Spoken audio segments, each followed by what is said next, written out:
So let's rank the strongest Kage in the history of every village. Now, bear in mind, there are several Kage, especially outside of the Leaf Village, that we know nothing about, and even more so when it comes to their powers and how strong they were. So I'm just going to kind of ignore them because there's nothing to go off of. Well, if you want to say that the first Mizukage is the strongest Mizukage of all time, by all means, but there's no basis for that. And yes, you could make the argument that it's likely that at least one of the Kage we know nothing about may be the strongest Kage of a village, but we just can't tell, and I'm not gonna make up a headcanon or whatever. We're just gonna go with what we know. So let's start off with the Sand Village and the Kazekages. We know the capabilities of 3 Kazekages. Obviously Gaara, the 5th Kazekage, Raza, his dad, the 4th Kazekage, and, to a lesser extent, the abilities of the 3rd Kazekage, the one with the iron sand. Now Raza is an easy one to discard here because Gaara handily beats him during the war arc. Sure, his golden sand can nullify Gaara's sand, but even still, Gaara steamrolled the guy. And on top of Gaara's higher strength being very evident in the story, it's also extremely thematic that Gaara would surpass his dad. After all, they have a lot of history with each other, not the good type of history, and Gaara goes through a very interesting character arc in that fight scene. So this leaves us with Gaara and the 3rd Kazekage. Now, at the Kazekage rescue arc, when the elders are talking about what happened to the 3rd Kazekage, it's just like what happened to Gaara now. He was captured, and he used to be the strongest Kazekage, and they're holding this belief that, well, even though Gaara has been the Kazekage for a while, they still think the 3rd Kazekage was still the strongest Kazekage in history. But obviously Gaara from the Kazekage rescue arc, literally the first arc in Naruto Shippuden, is gonna be weaker than end of series Gaara. So did Gaara ever surpass the 3rd Kazekage? Well, it's difficult to say because we don't know exactly what the 3rd Kazekage could do. The best thing we have is Sasori's 3rd Kazekage living puppet, which has the iron sand, but obviously that puppet is not the full strength the Kazekage had access to. After all, it would be a bit silly if Sasori could simply mimic the powers a certain shinobi used to have perfectly or even make them stronger. Because if that was the case, Shio and Sakura dealt with the 3rd Kazekage puppet, well, I wouldn't say it was easy, but it wasn't extremely difficult either. It dealt some damage, especially to Sakura, and managed to poison Sakura, something that the 3rd Kazekage wouldn't have in his lifetime because it was a Sasori thing. But then Sakura just kind of one-tapped the puppet, and that was it. Now, it's very likely that the 3rd Kazekage was much more powerful when he was alive, and Sasori didn't really have a fair fight with him. He could have ambushed the 3rd Kazekage or poisoned him, because nobody freaking knows what happened to the guy. He just vanished, so there wasn't really a major fight. And I made a whole video about that and how the 3rd Kazekage probably got captured and killed by Sasori, so if you're interested, watch after this one. And there's the possibility that because the 3rd Kazekage had access to the iron sand, and it's a heavier sand, and therefore a more powerful magnet-style release, it can nullify Gaara's sand just like Raza's golden sand could, but even still, Gaara managed to subvert that anyways. And also by the end of the war arc, Gaara was using massive sand-style attacks. For instance, when he first assaulted the 4 Edo Tensei Kage, also when he aided Onoki in stopping Madara's meteor, he fought against Edo Tensei Madara alongside the 5 Kage and Rinna Tensei Madara alongside the Tail Beasts, and Madara complimented Gaara a few times, which is not bad at all, seeing that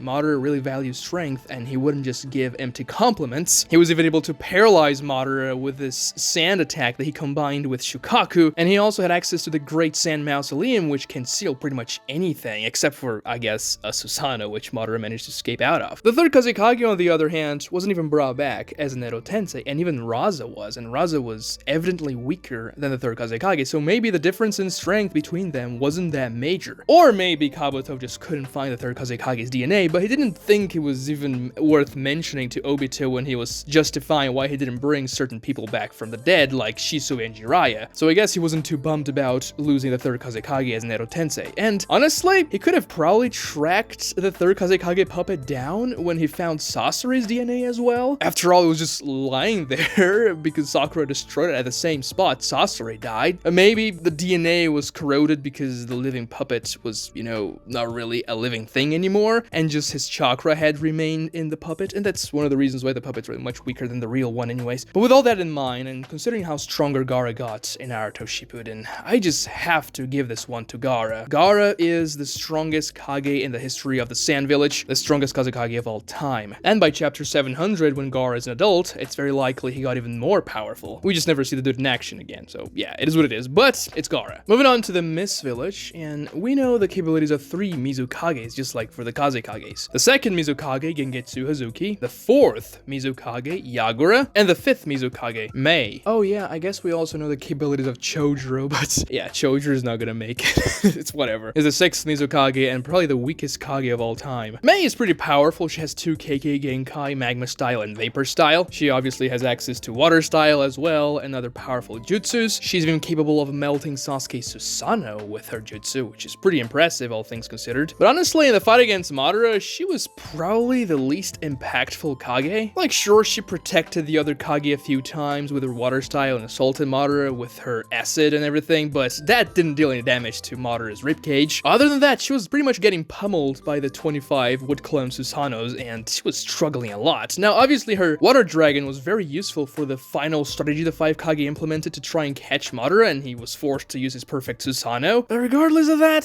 she doesn't feel that impressive. So much so that she was fighting for like a day against Black Zetsu alongside a platoon of Jonins and special Jonins, and she couldn't beat Black Zetsu for a day. It was a stalemate? Like, what? A KCM1 Naruto Shadow Clone had to arrive to aid them in battle, and the person who actually got the finishing blow on Black Zetsu was Chojuro, who did pretty much nothing the entire fight. So that doesn't really bode too well for Mei's strength here. I guess the only argument you can make about this is that Mei was holding back, but why would she hold back against Black Zetsu? It makes no sense. Now, when we go to Yagura, he is the Jinchuriki of the Three Tails, and that's pretty impressive. It's even stated that the dude had perfect control over the Three Tails, which is not the same thing as being a perfect Jinchuriki, to make things clear. Being a perfect Jinchuriki means that you've befriended your tail beast, and the two beings work in full cooperation with each other, like Naruto and Kurama at the end of the arc, and Killer Bee and the Eight-Tails during the entire series. Now, mastering the tail beast completely in Yagura's case here would probably look something similar to what Naruto did to Kurama with KCM1, where they weren't exactly friends at all. Naruto was just taking chakra out of the Nine Tails for his own benefit, but he had absolute mastery over it. He was just not as powerful because Kurama was not aiding him, which is still pretty impressive, and we see that Yagura has some cool jutsus and very useful as well during the fight against Naruto and Killer Bee when Obito is controlling him as his Six Paths Rinnegan puppet. He has this powerful water-style mirror jutsu that can recreate whatever is attacking you, especially if it's a person, and clash against the attacking opponent. He uses that against KCM1 Naruto and Killer Bee in base, but he kinda counters both of their attacks, including a Rasengan from KCM1 Naruto, which is impressive. And in his second stage of the Curse Mark, he's capable of using this weird coral jutsu that sticks to you, and it's very bad if you get hit by it, because it's going to immobilize you, so much so that it immobilized KCM1 Naruto, a very powerful character. And we saw that Yagura was also powerful enough to hit KCM1 Naruto, a very fast character, being the same league of speed as the 4th Raikage, which was said to be the fastest ninja alive at that point. Would Yagura be able to use the full Tail Beast mode? I don't think so. He had full control over the Tail Beast, but just like KCM1 Naruto, he couldn't use the full Tail Beast mode. Naruto only unlocked that when he got KCM2 and actually befriended Kurama, becoming a perfect Jinchuriki, and because Yagura is not a perfect Jinchuriki, I have to assume the Three Tails wouldn't be able to come out completely, and yeah, that's kind of a blow to Yagura's strength. But to be real here, the Three Tails is not exactly the strongest tail beast at all. Like, it's no Nine Tails or Eight Tails, let's be real here. Still, Yagura's pretty powerful, even though he wasn't extremely impactful in the fight against Naruto and Bee, and he was a 7v2. But moving on to the other Mizukage we know the capabilities of, and that's going to be Gengetsu Hozuki. Now, being from the Hozuki clan, this guy is already a nightmare to fight against because he can liquefy his body and negate pretty much any physical attack. As we see with Suigetsu, the major weakness of the hydrification jutsu is going to be lightning style, which enables somebody to actually hit you with stuff and not let your body liquefy. I mean, not everybody has access to lightning style. Now, other things may be able to destroy Gengetsu's body, such as particle style, which I made a theory about in my Mu versus Gengetsu video, which was actually a fight that happened in the past, and they tied both killing each other in the outcome of the fight. And I guess you could make an argument that Mei's acid style could probably melt Gengetsu's body. Like, acid can actually break water molecules apart, so that could be a problem for him, but that's pretty headcanon-y, which I actually used that in my Rewriting Naruto series with a big fight between Mangetsu and Mei, and that's what gives Mei the edge in that fight, but that's complete headcanon and something I just made up for my Rewriting Naruto series. Yagura will have major issues fighting against Gengetsu because nothing he does can even hit the guy. Like, if he uses his Tail Beast ice powers, and the corals, he can just phase his body with water and just unattach himself from the coral. And that's just one of his abilities. He has a very powerful genjutsu which is used by his summon, and it's an area genjutsu. Like, it's a freaking AoE that hits a big chunk of the 4th Battalion, the Alliance. And it was pretty damn difficult to deal with. Gaara and Onoki, two very powerful Kages. Gaara, as we've established, the strongest Kazekage of all time, they had a lot of trouble just dealing with that clam. And then we have to factor in his offensive abilities. First, he can use this water style jutsu that makes water very sticky and can pretty much paralyze you if it hits you. It neutralized Gaara's absolute sand defense by pretty much unraveling the sand after he hit it. He also have the classic water pistol jutsu from the Hozuki clan, which is very powerful and it can kill you if it hits. And his most powerful offensive jutsu was the Joki Boy, an infinite explosive doppelganger of sorts that was extremely fast, attacking you, and eventually it would build up heat from him running around with a boil in the water inside, and he would explode forever. Gaara was only able to counter it because his dad had left golden sand for Gaara to use, and that's how he beat the jutsu. So Gengetsu gave two very powerful Kages, and also a lot of people from the Alliance, he was fighting all of them at the same time, a lot of trouble. So we have to give this one to Gengetsu. He is the strongest Mizukage of all time. Moving on to the Stone Village, we know the capabilities of Onoki, Mu, and Kurotsuchi. Now, Kurotsuchi doesn't really do a whole lot in the Naruto series. She has a brief altercation against base War Kabuto. She uses that water style jutsu and also some cement style jutsu to try and paralyze him, which is kind of a good jutsu, but it's more of a Jonin level jutsu than anything Kage worthy. Like, yeah, it can be powerful, but it's not gonna make somebody stand out among other Kage. And she also uses this volcano earth style jutsu in conjunction with her dad to essentially squirt white zetsus out of the earth. And that's it.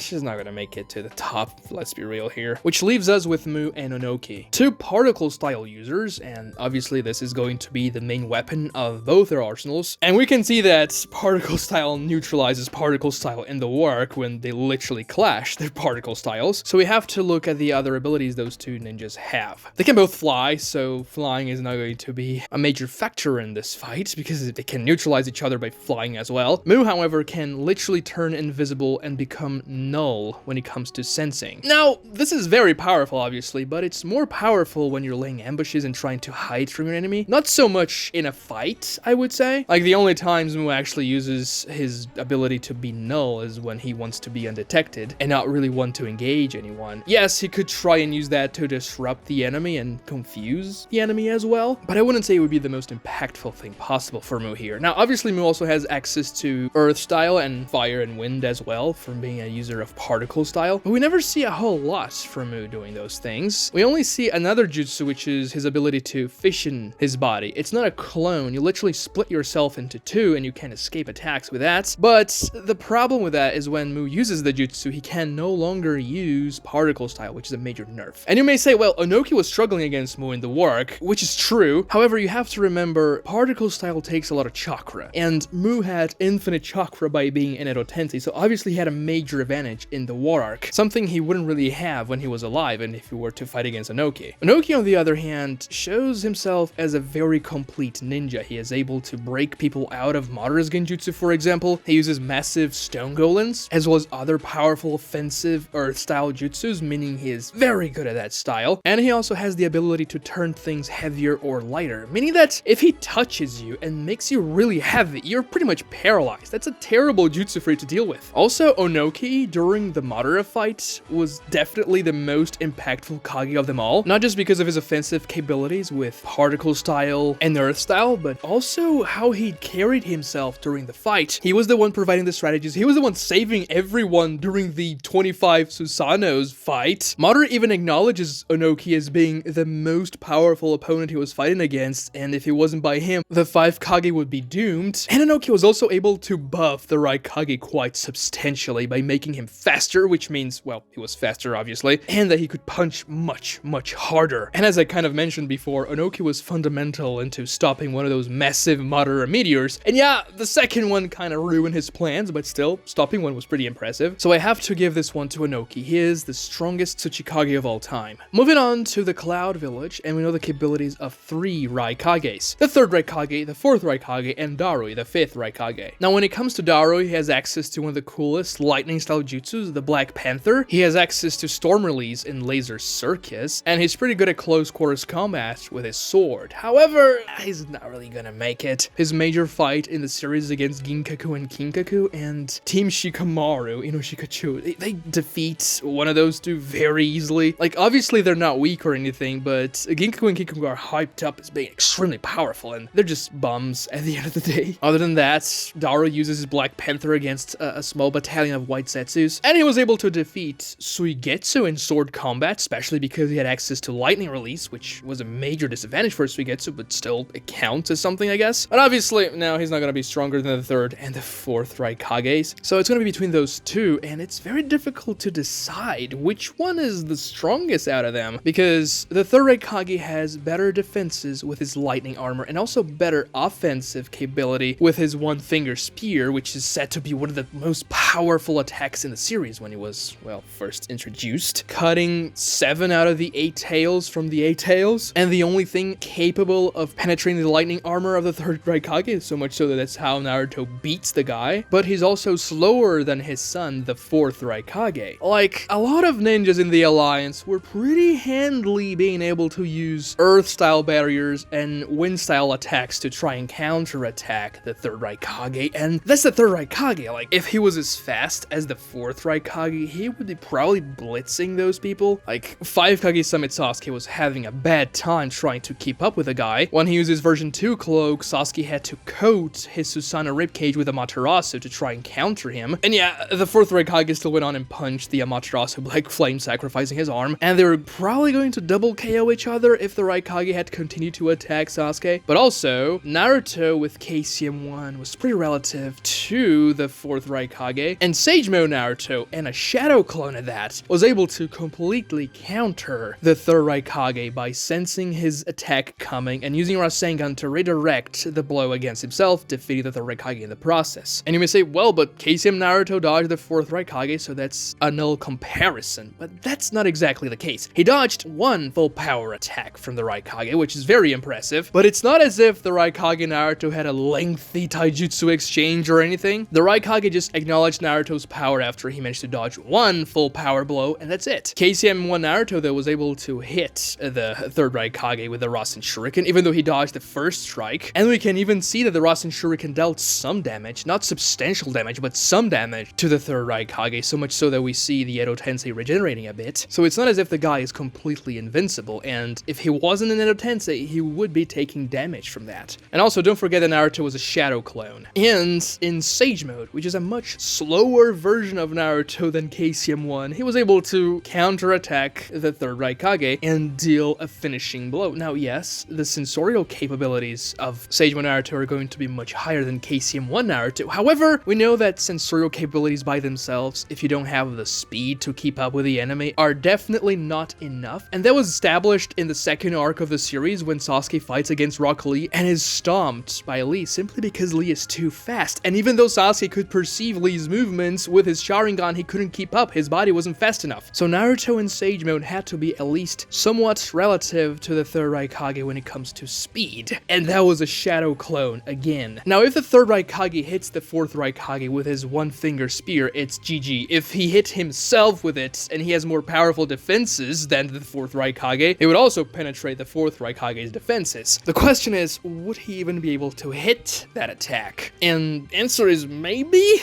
Like, the fourth Raikage could dodge the third Raikage for a long time, and even attack with his very powerful punches, but as we've established, the third Raikage has very powerful defenses, and hitting a lightning-style armor with a lightning-style punch is not gonna do a whole lot. Sasuke's Chidori, which is piercing and therefore should be more effective at piercing armor than just the Raikage's punches, was very ineffective against the fourth Raikage armor, so I have to assume the fourth Raikage's punches would be pretty useless against the third Raikage's lightning armor, so this would be pretty much a stamina fight. Who can endure longer? The fourth Raikage is going to be dodging the one-finger spear and punching back at his dad, but he won't be able to do substantial damage. It will be a matter of who runs out of steam first and out of chakra as well, and I have to say, it's probably going to be the fourth Raikage. We know a few bits of the third Raikage's backstory, and the way he died was that he was fighting against a 10,000 man army for 3 days straight, and he only died after he ran ran out of steam. He was completely exhausted, and I would assume out of chakra as well, and that's how they killed him. Now, I'm not saying the 4th Raikage doesn't have a decent amount of stamina, but the dude was absolutely spent after his fight against Madara, and that lasted for a few hours at most. And yeah, fighting Madara is much more difficult than fighting 10,000 random ninjas, but still, the amount of time the 3rd Raikage lasted was just kind of insane. We don't see a lot of feats like that in the Naruto series. So I have to give this one to the 3rd Raikage A with a very slight margin over his son, the 4th Raikage. Moving on to the Leaf Village and the Hokages. And these are the ones we obviously know the most about, being the village of the protagonist. Now, I'm not gonna stay here and analyze the strengths and weaknesses of all 7 Hokage because it really boils down to 2 options, really, and I think most people are going to agree with me. And those Hokage are going to be Hashirama, the 1st Hokage, and Naruto, the 7th Hokage. Interestingly, the 1st and last Hokages. Now, I can see some people saying that Minato with KCM should have a place here in the discussion, and maybe even some Tobirama fanboys, but really, no. Hashirama and Naruto are clearly above them, and also Minato didn't have KCM when he was Hokage, so he doesn't even count. So who is stronger? The 2 reincarnations of Ashura? Well, Hashirama had access to Wit Style. He had insane regeneration capabilities, offensive and defensive capabilities. He had to be pretty damn strong at countering genjutsu because he fought against Madara every other week when they were growing up and also when they were adults. He managed to ever so slightly beat Madara using the 9 tails and the majestic attire Susanoo with his 1,000-arm Buddha statue. He has extremely powerful physical abilities, access to Sage Mode. He's hailed as the god of Shinobi. He also has access to the Deity Gates, which were able to restrain the freaking 10 tails. And he also tamed 8 out of the 9 tail beasts. 2 through 9 were under Hashirama's control, which is just insane. And he didn't have a genjutsu to control them. No, he was just brute strengthening 8 tail beasts to be his little pets. Naruto, well, he's the freaking protagonist, so we know the most about the guy, and the way he finishes the series, he is just a force to be reckoned with. He has access to 6-path Senjutsu, the Kurama Chakra in its entirety, the Kurama Avatar, Bijudamas, like 2,050 forms of Rasengan. He had access to every single nature transformation, and also a bit of the power of every single tail beast. He had access to the good old Damas, the truth-seeking orbs, even though he didn't really use them all that much. He was insanely fast. He was capable of creating a billion shadow clones, well, not a billion, but like 5,000 or so. And yeah, Hashirama was also able to create a lot of wood clones. So who's the strongest here? Now that answer is going to depend, because we never really see Hokage Naruto in action. Obviously, I'm not considering Boruto here as canon, because, well, it isn't canon. And if you want to consider Boruto canon, then obviously Hashirama is going to be the strongest ninja, because Naruto is going to be like 6th or 7th strongest Hokage in Boruto. The dude is nerfed into oblivion. I guess you could say with Brian mode, he's probably like 4th strongest Hokage, but all his feats are absolutely pathetic in Boruto, and because it's not even canon, why consider it? We don't have to bother analyzing anything there. So we have to just analyze what a hypothetical adult Naruto would be growing up from that amazing power he showcased at the end of the series. And let's be real here, by the end of Naruto Shippuden, when Naruto was fighting against Jubidara and Sasuke in the Valley of the End, he was already much stronger than Hashirama ever was. And it just makes sense that Naruto would evolve accordingly as he grows up into adulthood, reaching his prime somewhere around the time of the last Naruto chapter, which is chapter 700. So yeah, I have to consider Naruto Uzumaki, the 7th Hokage, the strongest Hokage of all time, and also by default pretty much the strongest Kage of all time. Watch this other video right here for more cool Naruto content. Definitely subscribe and ring notifications if you haven't. Those things are really helpful and it takes 2 seconds. Also like the video if you enjoyed it, and thank you so much for watching.